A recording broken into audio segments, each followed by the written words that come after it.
शरद पवार जी हमारे साथ खड़े हैं। हम लोग अभी पेश हुए विस्तार से विस्तृत रूप से लगभग 2 घंटे की पेशगी हुई है। चुनाव आयोग के समक्ष मुख्य रूप से 2-3 बातें हुई हैं जो हमने रखी। पहले हमने ये बड़ा स्पष्ट कहा कि आपने अभी तक हमें बिना सुने कोई विवाद है कि नहीं, कोई डिस्प्यूट है कि नहीं, आपके अनुच्छेद के अंदर वो निर्णित कर लिया है। वो गलत होगा। पहले हमको सुने प्राथमिक रूप से और फिर निर्णित करें कि कोई डिस्प्यूट विवाद है। दूसरा, हमने सुनवाई नेचुरल जस्टिस का मुद्दा भी उठाया। हम रिस्पोंडेंट्स हैं, हम जवाबदेही करते हैं, इसलिए हमने ये पहले रूप से प्राथमिक विरोध किया है। चुनाव आयोग ने कहा कि वो हमारा ये प्राथमिक विरोध इस वक्त प्राथमिक रूप से नहीं मान सकते, वो उन्होंने निरस्त किया है। लेकिन हमें आश्वस्त किया है कि जब याचक जो कि दूसरी तरफ है वो अपने सभी बहस दलील खत्म कर लेंगे तब हमको विस्तार से सुना जाएगा। हमारा पक्ष में रख दूं बहुत संक्षेप में, बाकी तो अंतिम निर्णय अंततोगत्वा चुनाव आयोग का होगा।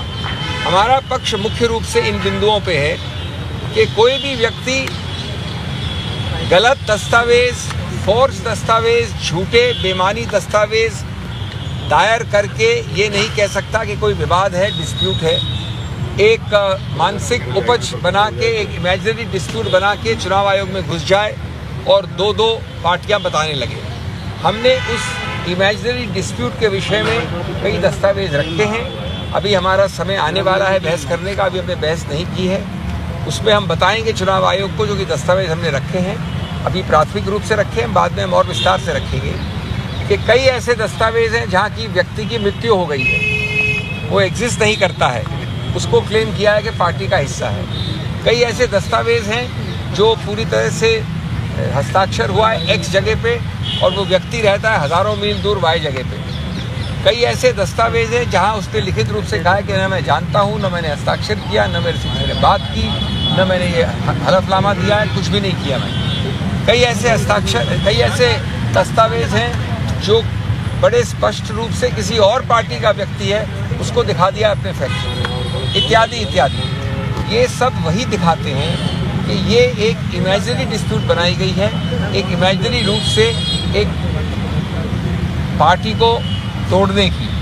आज दूसरा, एक तो बात ये हुई, दूसरी बात बहुत महत्वपूर्ण है। संघीय ढांचा जो है संघ का, ऑर्गेनाइजेशन का, उससे जो याचक हैं वो दूर भाग रहे हैं। उन्होंने 10 बार ये दलील की कि जो ऑर्गेनाइजेशनल स्ट्रक्चर है, संघ का ढांचा है, उसको हम नहीं देखना चाहते। दूसरा, जो विधायिका का ढांचा है MP MLAs का, वो उच्चतम न्यायालय ने नकार दिया है सुभाष देसाई के निर्णय में। तो एक बड़ा रोचक नया टेस्ट उपज किया है दूसरे पक्ष ने, जिसका हम खंडन करेंगे, जिसको हम बताएंगे गलत क्यों है। उन्होंने एक नॉन एग्जिस्टेंट टेस्ट, एक बिल्कुल गैर कानूनी टेस्ट बनाया है कि आप सिर्फ MP MLA को काउंट कर लीजिए।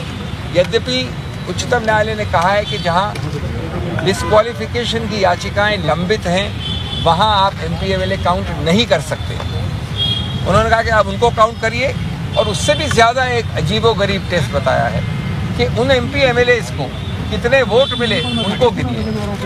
आज तक हमने कानून में ऐसे टेस्ट नहीं सुने हैं। मैं समझता हूँ कि निराधार है। मैं समझता हूँ कि ये याचिकाओं की बौखलाहट और घबराहट का द्योतक है।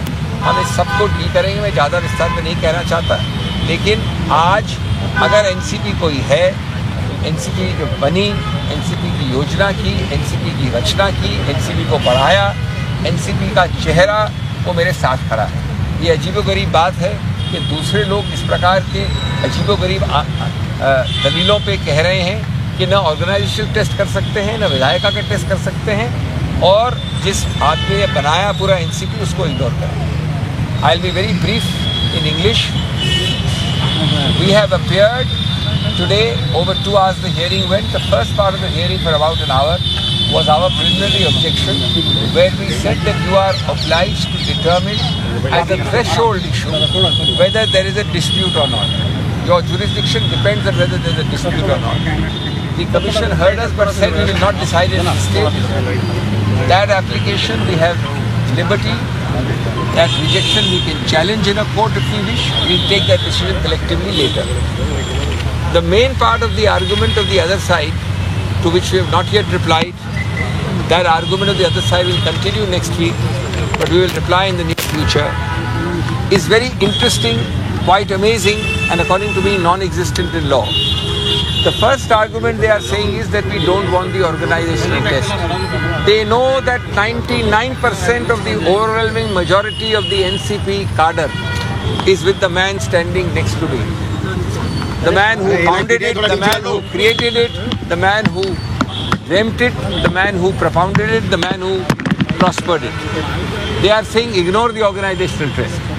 Second thing they are saying, that although the Supreme Court has clearly said that where a disqualification is pending, you cannot apply the legislative majority test. But they say no, we will distinguish the Supreme Court in this way and that way. So they are also running away from the organizational test. They are out of the legislative test because the Supreme Court says no. But they invent a test to suit themselves. The invented test is contrary to the Supreme Court, count the MP, count the MLA, and then they add something I've never heard of, something non-existent in law, count the votes which that MP, MLA or MLC got. I have never heard of this test. From Sadiq Ali to Subhash Desai to Uddhav Thackeray's case, these are Supreme Court judgments, never has this test been applied. Anyway, we reserve our rights to reply. The Commission has assured us that it will give us sufficient time to file a reply and to make our arguments. But today this is the summary of what happened. Now we are not answering anything more. Please allow us to... Next date, sir? Next date is for their arguments on Monday. Then there will be possibly further arguments on their side. Then we will be getting a date. We have not got our date yet. Okay, thank you. लाल मातीतली कुस्ती म्हणजे